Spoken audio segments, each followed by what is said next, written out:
آپ نے فرمایا اس لیے کہ جب بندہ گناہ کرتا ہے تو گناہ کی نحوست کی وجہ سے اس کا دل پریشان ہوتا ہے، وہ خود پریشان ہوتا ہے، لیکن جب بندہ توبہ کرتا ہے تو اللہ تعالیٰ گناہوں کی نحوست کو دور فرما دیتا ہے۔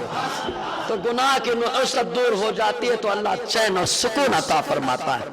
اب ایک طریقہ توبہ قبول ہو تو کیسے؟ ہم نے توبہ کر لیا، توبہ کرنے کے بعد قبولیت کی کیا ضمانت؟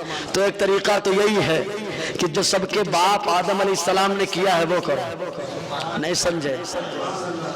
سب کے باپ آدم علیہ السلام نے کیا کیا؟ کہا جنت میں تو کہا تھا ربنا ظلمنا انفسنا وان لم تغفر لنا وترحمنا لنكونن من الخاسرین، لیکن جیسے جنت سے اتارے گئے 350 سال آسمان کی طرف نہیں دیکھا، روتے رہے، آنکھوں سے آنسو بہاتے رہے، لیکن اچانک ایک ذات کا نام یاد آیا، اس ذات کا نام یاد آیا، وسیلہ پیش کر دیا، اللہ تعالیٰ نے گناہ خطائے اجتہادی کو معاف فرما دیا۔ معلوم یہ وہ خطائے اجتہادی وہاں تھی، نام مبارک کا وسیلہ لگا، اللہ نے خطائے اجتہادی کو معاف فرمایا۔ تو بندہ توبہ استغفار کرے اور زمین پر اپنے باپ کے طریقے پہ چلے۔ باپ نے وسیلہ لگایا تھا، بیٹا بھی لگائے، باپ نے وسیلہ لگایا تھا، آدم کی اولاد بھی وسیلہ لگائے، وسیلہ وہ لگائے گا اللہ تعالیٰ توبہ کو قبول فرما لے گا۔ تو کہا یہ تو ہو گیا، اس کے علاوہ تو ہم کہیں گے ماں باپ کی خدمت کریں۔ زور سے بول رہے آپ کہیں مولانا آپ نے کہا کہ ہم نے حدیث بتا رہا ہوں، ماں باپ توبہ استغفار کرو، ماں باپ کی خدمت کرو، ماں باپ کی خدمت کرو، توبہ استغفار کرو، توبہ خود بخود قبول ہو جائے گی، خود اللہ قبول فرمائے گا۔ کہا حدیث کا مسند امام احمد بن حنبل کی حدیث پاک 9019 حدیث نمبر، راوی حضرت عبداللہ ابن عمر رضی اللہ تعالیٰ عنہما یہ بیان فرماتے کہ ایک شخص حضور کی بارگاہ میں آیا، آنے کے بعد کہتا یا رسول اللہ اذنبت ذنبا کبیرا، اللہ کے نبی صلی اللہ علیہ وسلم مجھ سے بہت بڑا گناہ ہو گیا، مجھ سے بہت بات ہوئی، طبیعت سست ہو رہی ہے کیا ہے نا؟ تو ہم لوگ خشک موضوع کم سنتے ہیں نا، اصلاحی باتیں۔ ایک بار درود پاک پڑھیے صلی اللہ علیہ وسلم، صلاۃ و سلام علیک یا سیدی یا رسول اللہ صلی اللہ تعالیٰ علیہ وسلم۔ اسی لیے کہا گیا جب مقابلہ ہو وہاں سستی آئے، نیند آئے تو خدا کی طرف سے، اور جب ذکر ہو اصلاحی باتیں ہوں وہاں پہ نیند آئے سستی چڑھے تو شیطان کی طرف سے۔ کس کی طرف سے ہے؟ بھگا دو ایک بار شیطان کو یا رسول اللہ، ایک بار اور بھگاؤ، اور کیونکہ یہ وہ نعرہ ہے جس سے وہ بھی شیطان بھاگتا ہے، وہ بھی شیطان بھاگتا ہے، دونوں شیطان بھاگ جاتے ہیں۔ یہی فائدہ ہے ہمارے جمہوری ملک میں کہ دونوں شیطانوں کو ہم اسی سے بھگاتے ہیں۔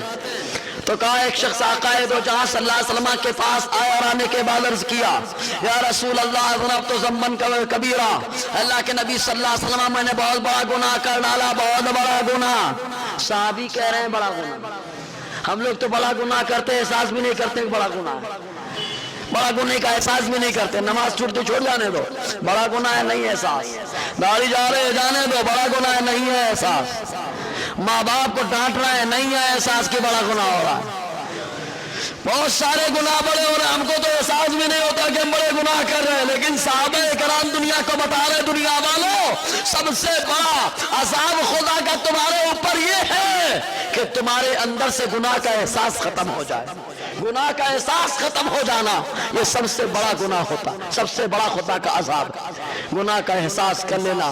اگر بندے کو گناہ کا احساس ہوگا تب نہ توبہ کرے گا، تو توبہ نہ کرنا، گناہ کا احساس نہ کرنا یہ عذاب۔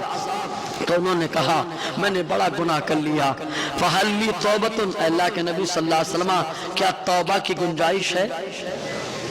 کس کی گنجائش ہے؟ توبہ کی گنجائش ہے۔ میرا ایمان کہے گا تو میں بار بار کہتا ہوں کر کے تمہارے گناہ مانگے تمہاری پناہ، تم کہو دامن میں آ تم پہ کروڑوں درو۔ آقا سے پوچھا ہے کہ توبہ کی گنجائش ہے؟ ارے وہ محبوب ایسے ہیں کہ گناہگار بھی آتا ہے تو سینے سے لگاتے ہیں اور اللہ تعالیٰ اس کے گناہ کو دھو دیا کرتا ہے، اللہ گناہ کو ختم کر دیا کرتا ہے۔ تو کہا ہے کوئی چانس؟ تو حضور نے فرمایا ہاں تیری توبہ قبول ہوگی، شرط یہ ہے تو بتا پہلے الکا والدان، کیا تیرے ماں باپ زندہ ہیں؟ خوش نصیب ہے وہ لوگ جن کے ماں باپ زندہ ہیں، جن کے ماں باپ زندہ ہیں خوش نصیب ہے، اللہ ان کے سائے کو دراز کرے، اور وہ لوگ بھی خوش نصیب ہیں جن کے ماں باپ قبر میں ہیں اور اللہ تعالیٰ ان کو قبر پر جا کر فاتحہ پڑھنے کی توفیق عطا فرماتا ہے۔ خوش نصیب ہے وہ لوگ، اور خوش نصیب ہے وہ لوگ کہ جن کے ماں باپ انتقال کر گئے۔ بچہ جب ضرورت پڑتی ہے تو اپنی بھی نماز پڑھتا ہے، ماں باپ کے بھی نماز پڑھ کر کے ایصال ثواب کر دیتا ہے۔ آج ماحول بنا لو، ورنہ ہمارے بچے بڑے ڈینجر ہیں۔ ہم جنازہ نہیں پڑھتے، وہ جنازے بھی نہیں جائیں گے، سمجھ لینا۔ ہم دعا نہیں کرتے، وہ ہاتھ بھی نہیں اٹھائیں گے۔ آج ملا لو ماحول۔ اسی لیے پرانا ماحول اچھا تھا کہ کم سے کم پیر اور جمعرات کو فاتحہ ہوتی تھی تو بچے یاد تو کرتے تھے دادا کا نام کیا تھا، مولوی صاحب آتے تھے زور سے بولتے تھے ان کے دادا کو ایصال ثواب، تو کم سے کم دادا کو نام تو یاد رہتا تھا۔ آج دادا کا نام بھی یاد نہیں ہے، یہ حالات ہو گئے۔ اسی لیے میں ایک حدیث اکثر سناتا ہوں کہ ایک صحابی نے حضور سے آ کر عرض کیا، اللہ کے نبی صلی اللہ علیہ وسلم، میں آپ کے ہاتھ پر بیعت کرنا چاہتا ہوں، میرا مقصد یہ ہے ابتغی الاجر من اللہ تعالی، بیعت کر رہا ہوں کہ آپ کے ساتھ جہاد کروں گا، چل کے آپ کے ساتھ ہجرت کروں گا، گھر بار کو چھوڑوں گا، سب کو چھوڑ کر کے چلا جاؤں گا، اور مقصد یہ ہے کہ اللہ تعالیٰ مجھے اجر اور ثواب عطا فرمائے۔ تو حضور نے پوچھا، یہ بتا تو میرے ساتھ چلنے کے لیے تیار ہے، لیکن ذرا بتا کیا تیرے ماں باپ زندہ ہیں؟ آج ماں باپ زندہ ہوتے ہیں، بیٹا چھوڑ کے بھاگا پھر رہا، ماں باپ کی طرف کوئی توجہ نہیں ہے۔ بولے بدری صحابہ کے برابر ثواب مل جائے گا۔ ارے آقا فرماتے کیا تیرے والدین میں سے کوئی زندہ ہے؟ صحابہ کرام نے، صحابی نے کہا حضور میں بڑا خوش نصیب ہوں، بلکہ لاہما ہے، میری والدہ اور میرے والد دونوں حیات ہیں۔ آقا نے فرمایا جا ان کے ساتھ اچھا سلوک کر، اذا فعلت بہما فانت حاج و مجاہد و معتمر، آقا فرماتے جا اچھا سلوک کر، اللہ تعالیٰ تجھے حج عمرہ جہاد تینوں کا ثواب عطا فرمائے گا، تینوں کا ثواب عطا فرمائے گا۔ تو آقا دو جہاں کے بعد انہوں نے عرض کیا حضور میں توبہ کی گنجائش ہے۔ حضور نے فرمایا بتا تیرے والدین حیات ہے؟ تو انہوں نے عرض کیا حضور نہیں، والدین حیات نہیں ہے۔ تو حضور نے فرمایا فلکا خالہ، تو کیا تیری خالہ حیات ہے؟ دیکھو یہاں پر سمجھو پیارے، خالہ کو جو منصب ملا ہے ماں کی وجہ سے ملا، نانی کو جو منصب ملا ماں کی وجہ سے ملا، باپ کی وجہ سے چچا کو منصب ملا، باپ کی وجہ سے دادا کو منصب ملا، باپ کی وجہ سے ان کو منصب مل رہا ہے۔ اس لیے ذرا سوچو، آقا نے فرمایا کیا تیرے والدین نے کہا نہیں یا رسول اللہ۔ حضور نے فرمایا تو کیا تیری خالہ ہے؟ انہوں نے کہا ہاں یا رسول اللہ۔ حضور نے فرمایا فبرہا اذن، ارے جا اپنی خالہ کے ساتھ اچھا برتاؤ کر، اللہ تعالیٰ تیری توبہ کو قبول فرما لے گا، تیری توبہ کو قبول فرما لے گا۔ کہا خالہ کے ساتھ اچھا برتاؤ کرنے کی وجہ سے توبہ قبول ہو رہی ہے، تو کہا ماں باپ کے ساتھ اچھا برتاؤ کر، توبہ بھی قبول ہو جائے گی، اللہ تعالیٰ حج کا ثواب بھی عطا فرما دے گا۔ اس لیے پیارے توبہ کی قبولیت کے لیے ضروری ہے۔ اب آج 14 تاریخ بھی ہے، آج حالات حاضرہ میں ایسے حالات ہیں، پھر بھی ہمارا نوجوان ویلنٹائن ڈے منا رہا ہے، بڑا خوش ہوتا ہے۔ اللہ کا کرم ہے کہ کم سے کم ہمارا علاقہ محفوظ ہے، لیکن ہو سکتا ہے ظاہر نہ ہو باطن میں ہوتا ہو، سوشل میڈیا ہے نا۔ ویلنٹائن ڈے، یہ آپ کی بہن کو اگر کوئی پھول دے تو کیسا لگے گا؟ آپ کی ماں کو اگر کوئی دے اور اظہار محبت کرے تو کیسا لگے گا؟ آپ کی بیٹی کو اگر دے تو اظہار محبت کرے تو کیسا لگے گا؟ ارے کوئی غیرت مند آدمی یہ پسند نہیں کرتا کہ اس کی بہن کے ساتھ یہ معاملہ ہو، اس کی بیٹی کے ساتھ یہ معاملہ ہو، اس کی ماں کے ساتھ یہ معاملہ ہو۔ کہا جب کوئی غیرت مند آدمی اپنی ماں، اپنی بہن، اپنی بیٹی کے ساتھ نہیں پسند کرتا تو دوسری کی بیٹی کے ساتھ، دوسرے کی ماں کے ساتھ، دوسرے کی بہن کے ساتھ کیسے پسند کر لے رہا ہے، جبکہ یہ حیا کو بھی تار تار کر رہا ہے۔ اور ایک حدیث سناتا ہوں، حضور صلی اللہ علیہ وسلم نے حیا کے تعلق سے فرمایا حیا کیا ہے؟ آقا دو جہاں صلی اللہ علیہ وسلم نے فرمایا حیا سے اللہ تعالیٰ بھلائی پیدا فرماتا ہے۔ ایک روایت میں جو بندہ حیا کرتا ہے اللہ اس کے اوپر وقار کا نزول فرماتا ہے، جو بندہ حیا کرتا ہے اللہ تعالیٰ سکینہ نازل فرماتا ہے۔ ایک حدیث میں آیا حضور صلی اللہ علیہ وسلم نے فرمایا کہ اللہ سے حیا کرو جیسے حیا کرنے کا حق ہے۔ صحابہ سے فرمایا، مشکات کی حدیث پاک، کہا حیا کرو جیسے اللہ تعالیٰ سے حیا کرنے کا حق ہے۔ صحابہ نے کہا حضور میں تو اللہ سے ہم لوگ حیا کرتے ہیں۔ کہا نہیں، حیا کرو جیسے حیا کرنے کا حق ہے۔ صحابہ نے پوچھا وہ کون سا ہے؟ حضور نے فرمایا اگر اللہ سے حیا کرنا ہے تو یہ کرو، فَلْيَحْفِظِ الرَّأْسَ وَمَا وَعَى وَلْيَحْفِظِ الْبَطْنَ وَمَا حَوَى وَلْيَذْكُرِ الْمَوْتَ وَالْبِلَا۔ حضور فرماتے ہیں اگر حیا کرتے ہو تو اپنے سر کی حفاظت کرو اور سر کے اندر کی چیزوں کی حفاظت کرو۔ کہا سر کے اندر کیا ہے؟ کہا آنکھ ہے، کہا آنکھ کی حفاظت کرو۔ کہا کان ہے، کہا کان کی حفاظت کرو۔ کہا ناک ہے، کہا ناک کی حفاظت کرو۔ زبان ہے، زبان کی حفاظت کرو۔ منہ ہے، اس کی حفاظت کرو۔ جو بندہ سر اور ان تمام چیزوں کی حفاظت کرتا ہے تو حیا کا پہلا اسٹیپ یہ ہوتا ہے۔ پھر حضور نے فرمایا پیٹ اور پیٹ کی چیزوں کی حفاظت کرو۔ اب پیٹ میں کیا ہے؟ کہا پیٹ میں جو ہے بہت کھانے والا سامان، حلال حرام دیکھ کر کے کھاؤ، شرمگاہ کی حفاظت کرو اور بہت ساری چیزیں ان کی حفاظت کرو۔ اور حضور نے فرمایا موت کو یاد کرو، موت کے بعد مٹی میں ملنا ہے، اس کو یاد کرو۔ جب بندہ یہ سب کرتا ہے اور دنیا کو چھوڑ دیتا ہے آخرت کے واسطے، فَمَنْ فَعَلَ ذَلِكَ فَقَدْ اسْتَحْيَا مِنَ اللَّهِ حَقَّ الْحَيَاء۔ آقا فرماتے جب بندہ ان باتوں پہ عمل کرتا ہے تب جا کر وہ اللہ سے حیا کرتا ہے جیسے حیا کرنے کا اس کا حق ہوتا ہے، تب جا کر کے حیا کرتا ہے۔ لیکن یہاں اللہ خیر کرے، ارادہ کیا ہے، نیت کیا ہے؟ اللہ تعالیٰ مسلمانوں کے حالت زال پر فضل کرے۔ بس حیا کے بارے میں اتنا کہیں گے جیسا آدمی دنیا میں ہوگا آخرت میں اسی حال میں اٹھایا جائے گا جیسے دنیا میں ہوگا۔ تو کیا آخرت میں یہ چاہتے ہیں کہ گنہگار ہو کر کے اٹھیں؟ کیا آخرت میں یہ چاہتے ہیں کہ چہرہ نہ ہو؟ کیا آخرت میں یہ چاہتے ہیں کہ نمازی نہ ہو؟ کیا آخرت میں یہ چاہتے ہیں کہ دوسرے کی عزت کو نیلام کرتے رہیں؟ کیا آخرت میں یہ چاہتے ہیں کہ توبہ کرنے والے بن کر جائیں؟ ایک حدیث پاک میں آیا، ایک صحابیہ حضور کے پاس آئی اور آ کر عرض کرتے اللہ کے نبی صلی اللہ علیہ وسلم مجھ سے بدکاری ہو گئی، زنا ہو گیا، کیسے معافی ہوگی؟ گناہ ہو گیا، کیسے معافی ہوگی؟ آقا نے فرمایا اس کے پیٹ میں بچہ ہے، اس کو لے کے جاؤ، جب بچے کی ولادت ہو جائے تب لے کر کے آنا، بچے کی پیدائش ہو جائے تب لے کر کے آنا۔ ارے بچے کی کیا غلطی ہے؟ غلطی تو ماں باپ کی ہے نا، جو شادی سے پہلے ایسی حرکت کر بیٹھے۔ آقا نے فرمایا لے کے جاؤ، بچے کی ولادت ہو اس کے بعد لے کے آنا۔ جب لے کر کے آئے تو حضور صلی اللہ علیہ وسلم نے فرمایا مرد کو بدن سے کپڑے اتار کر پتھر مارے جائیں، عورتوں کے کپڑے کو سنبھال کر پردے کا اہتمام کر کے پتھر مارے جائیں۔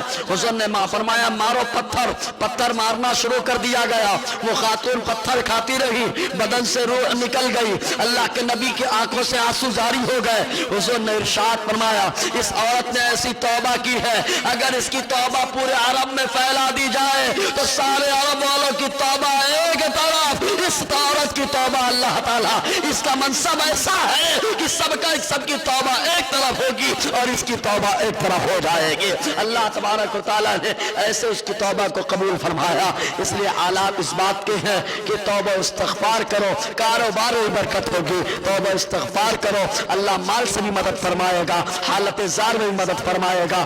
دوران گفتگو غیر شرعی کلمات نکلے ہوں تو میں توبہ کرتا ہوں، استغفر اللہ رب ملکی سموات و الیہ، اشہد ان لا الہ الا اللہ و اشہد ان محمد عبدہ و رسولہ۔ سوالات کی تو بھرمار ہے آج۔ پہلا سوال ہے کہ پچھلے جمعہ جو آپ نے بیان کیا کہ جو زناکار ہے غیر شادی شدہ کو 100 کوڑے میں مارے جائیں، تو اس کے بعد جب زانی 100 کوڑے سے مر جائے تو اس عورت اور بچے کا کیا حکم ہے؟ مطلب جو عورت جس سے زنا کیا اس کو نہ ہے نا، وہی نا، ہاں، تو جو زنا کرے شادی شدہ مرد عورت، شادی شدہ مرد عورت دونوں کو تو پتھر مار مار کے مار ڈالا جائے گا، سمجھ میں آیا؟ اور اگر شادی شدہ نہیں ہے تو کتنے کوڑے لگائے جائیں گے؟ اور اگر دونوں میں سے ایک شادی شدہ ہے غیر شادی شدہ تو شادی شدہ کے ساتھ کیا ہوگا اور غیر شادی شدہ کے ساتھ؟ اور یہ کب ہے؟ جب اسلامی حکومت ہو، اسلامی بادشاہ ہو۔ کب ہے؟ کہا بچے کا کیا؟ کہا بچہ باپ کا، وہ آدمی کو کیا کہتے ہیں؟ آقا علیہ السلام فرماتے الولد للفراش وللعاہر الحجر، آقا فرماتے بچہ ماں کا ہوگا ماں کا ہوگا، اور جو زانی ہوگا اس کو پتھر مار مار کے ختم کر دیا جائے گا۔ معاملہ کلیئر ہوا؟ بادشاہ اسلام اس بچے کی پرورش کرے گا، دیکھ بھال کرے گا۔ لوگ کہتے ہیں کہ اگر استاد شاگرد کو مارے تو اس جگہ جہنم کی آگ حرام ہو جائے گی، تو کیا یہ صحیح ہے غلط ہے؟ بھائی میں نے کہیں نہیں پڑھا، لیکن ہم لوگ بندوں کی جو پڑھتے تھے نا یہی کہتے تھے حضرت نے مارا ہے جہنم کی آگ حرام ہو جائے گی۔ ہم لوگ کا نظریہ، میں اپنی بات بتا رہا ہوں خود، آج مجھے ایسا لگتا ہے کہ میں نے اپنے استاذ کے تبرکات کو پیا ہے تو یہ برکت ہے۔ کیا ہوا تھا معلوم؟ اغالدان جانتے ہیں نا جسے چلنجی بولتے ہیں اپنے یہاں، تو ایم پی یو پی کے علماء عام طور سے پان کھاتے ہیں اور اپنے یہاں بھی کھاتے ہیں، اگرچہ میں نہیں کھاتا ہوں، اور پان کھاتے ہیں تو اس میں تھکتے ہیں نا پی، تو اغلدان دھونے کے لیے میں اولا اعدادیہ میں پڑھتا تھا، اولا اعدادیہ ثانیہ، تو اس میں تھوکتے تھے، تو ہم لوگ کیا کرتے تھے اس کو دھو کے پھینک دیتے تھے اور اس میں پانی بھر لیتے تھے، بھرنے کے بعد اسی کو پی لیا کرتے تھے۔ یہ میرا نظریہ تھا، اللہ تعالیٰ نے اسی تبرکات کی برکتیں دی الحمدللہ جی۔ تو میں نے وہ نہیں پڑھا کہ جہنم کی آگ حرام ہو جاتی ہے، اللہ کرے مل جاوے کہیں تو ہم لوگ کا تو فائدہ ہو جائے گا یار کہ جہنم کی آگ ہماری حرام ہو گئی ہوگی جہاں جہاں پڑے۔ دوسرا سوال، اکثر عورتیں دینی پروگرام اور دینی مجلس میں جاتی ہیں اور گھر میں جو ہے نا جاتی ہیں دینی پروگرام میں، لیکن گھر میں جب آتی ہیں تو جھگڑا فساد یہ وہ، اللہ خیر۔ حضور نے فرمایا میں نے سب سے زیادہ جہنم میں عورتوں کو دیکھا، بخاری کی حدیث۔ کس کو؟ زور سے بولیے نا، ڈر کیوں رہے ہیں؟ کس کو؟ عورتوں کو۔ اب عورتوں کو بولا گیا تو عورتیں ٹینشن میں، کہا حضور کیوں؟ آقا نے فرمایا اس لیے کہ تم لوگ اپنے شوہروں کی نافرمانی کرتی ہو۔ پہلی وجہ بتائیں، اگر عورت اپنے شوہر کی بات مان لے تو جھگڑا ہی نہ ہونا، لڑنے بیٹھی ہے شوہر وہ چپ بچو، معاملہ ہی ختم ہو جائے گا۔ سمجھ میں آئے گی نہیں؟ تو حضور نے فرمایا تم شوہروں کی نافرمانی کرتی ہو، تو اگر یہ معاملہ ہو جائے تو انشاءاللہ حل ہو جائے گا۔ اسی لیے میں نے بتایا کہ ہر عورت کو یہ چاہیے کہ اپنے شوہر سے بولے تم ماں باپ کی خدمت کرو، تم ماں باپ کی خدمت کرو گے جنت میں جاؤ گے، اور تم جو بولو گے میں وہ کروں گی۔ تو عقائد و جہاد صلی اللہ علیہ وسلم فرماتے ہیں جس عورت کا انتقال ہو جائے اس کا شوہر اس سے راضی ہو تو اللہ تعالیٰ اس کا داخلہ جنت میں فرماتا ہے۔ تو اس پر عمل کر لے اور معاملہ ہی ختم ہو جائے گا۔ سوشل میڈیا پر یہ بات گشت کر رہی ہے کہ فلاں جگہ یا فلاں چیز پر اللہ کا نام یا حضور کا نام پایا گیا، اس کا فوٹو فوراً آگے بڑھانے کی درخواست کی جاتی ہے۔ اس طرح کے میسج یا فوٹو کو ایمان کی طرف منسوب کرتے ہوئے آگے بڑھانا کیسا شرعی بات؟ اولاً تو دیکھیں، یاد رکھیں، کوئی بھی چیز اس کی تحقیق کرے، واقعتاً لکھا ہے یا آج کے دور میں ایڈٹ کا دور ہے، جو آئی ٹی والے جانتے ہیں کتنا ایڈٹ کرتے ہیں، اور آج کل تو سب کے پاس موبائل ہے، سب کر لیتے ہیں۔ حقیقت میں ہو تو اچھی بات ہے، اللہ نے برکت دی کہ نام آیا اس کا، خدا کا کرم ہے، تو کہا وہاں نام آیا تو آگے فارورڈ کر رہے ہو، اور جو حافظ قرآن اس کے سینے میں قرآن ہے، اللہ کے نام محفوظ ہے، اس کا کیا؟ اذان ہوتی اللہ کا نام لیا جاتا ہے، اس کا کیا؟ نماز ہوتی اللہ کا نام لیا جاتا ہے، اس کا کیا؟ خالی وہاں نام آیا تو بڑی فکر ہو گئی، یہاں نام کے ساتھ کام بھی ہو رہا ہے، اس کی کون فکر کرے گا یار؟ رہا مسئلہ شرعاً تو تحقیق ضروری ہے، کوئی بھی میسج آگے بڑھانے سے پہلے تحقیق کرے، شرعی میسج جو بھی ہو۔ ایسے ایک میسج آیا، بولے حضرت روٹی بنی تو اس میں اللہ لکھ گیا، اس روٹی کا کیا کروں؟ ارے کھا لے یار، کھا لے، تعویذ میں کیا ہوتا ہے؟ کہا اللہ کا نام لکھا جاتا ہے، کہا یہ قدرتی تعویذ تجھے مل گئی، کھا لے، سمجھے گی نہیں؟ بہرحال تو اس لیے تحقیق کرنے کی ضرورت ہوتی ہے۔ ہم ہمیشہ سے سنتے آئے کہ جنت میں سارے لوگ جوان رہیں گے، کوئی بوڑھا نہ ہوگا، لیکن ایک حدیث میں آیا گیا تھا ابو بکر عمر جنتی بوڑھوں کے سردار ہیں۔ ہاں اچھا سوال ہے، جنت میں سب لوگ کیسے ہوں گے؟ جوڑا بولو نا یار، کیسے ہوں گے؟ لیکن جنت میں جاؤ تو پہلے سب سے بڑا مسئلہ تو یہ جائیں گے تب نہ جوان رہیں گے، جہنم میں نہیں بتائیں گے۔ جنت میں جائیں گے تو سب کتنے ہوں گے؟ ایک دم جوان۔ جنت میں جانے کی بڑی خواہش ہے، لیکن جنتی کام کرنے کی تمنا نہیں ہے، جنتی عمل نہیں۔ ارے یار داڑھی کیا جنت میں ہوگی کیا؟ بولو نہیں ہوگی تو یہاں رکھ لو نا۔ شراب یہاں پیتے ہو، جنت میں نہیں پینا کیا؟ یہاں بند کر دو، وہاں مل جائے گی۔ کہا بریسلٹ یہاں پہننا ہے، سونے چاندی یہاں پہننا ہے. کہا یہاں پہن لو جنت میں کیا ملے، یہاں چھوڑ دو جنت میں ملے. یہاں 60 سال کے لیے ہے، وہاں جب ملے گا اللہ دے گا تو ہمیشہ ہمیشہ کے لیے دے گا. اب سودا آپ کے اوپر ہے کہ ہمیشہ کے لیے پہننا ہے کہ چند دنوں کے لیے. لیکن سوال یہ ہے کہ ابن ماجہ کی حدیث ہے، میں حوالہ دے دے رہا ہوں. ابن ماجہ کی حدیث ہے، حضور نے فرمایا ابو بکر و عمر سیدا کہول آل الجنہ. حضور نے فرمایا ابو بکر و عمر بوڑھے جنتیوں کے سردار ہوں گے. اور دوسری بات میں آیا جوانوں کے کون؟ ارے بولا یار کون؟ جنت کے جوانوں کے سردار. تو کہا سب تو جوان ہوں گے، تو کہا سب کے سردار. تو کہا یار اس کی تطبیق کیا، ٹکراؤ ہے، تعارض ہے دونوں حدیث میں. اس کو بولتے ہیں تعارض اصول حدیث کی زبان میں. جواب سنیں. کہا یہ جنت کے اعتبار سے نہیں، دنیا کے اعتبار سے. کہ جو دنیا میں بوڑھے لوگ انتقال کریں گے ان کے سردار ابو بکر و عمر ہوں گے، اور جو دنیا میں جوان ہو کر کے انتقال کرے گا، جوان ہو کر کے شہید ہوگا، ان کے سردار حسنین کریمین ہوں گے. یہ دنیاوی اعتبار سے کہا گیا ہے. کلیئر ہو گئی بات؟ ورنہ جنت میں چند لوگوں کے علاوہ بوڑھا کوئی نہیں ہوگا. بڑھاپا یہ بزرگی کی دلیل ہے. اللہ تعالیٰ نے سب سے بزرگ تر عظیم تر اپنے محبوب کو بنایا ہے. چند لوگوں کو چھوڑ کر کسی کی داڑھی نہیں ہوگی، ہے نا، وہاں نہیں ہوگی، سب رہنا ایک دم. بولے حضرت بہت خوبصورت لگتا ہوں چلانے کے بعد، بہت خوبصورت لگتا ہوں. اچھا ایک بات بتاؤ، آپ اللہ تعالیٰ خوبصورتی کو پسند کرتا ہے کہ نہیں؟ بولیے.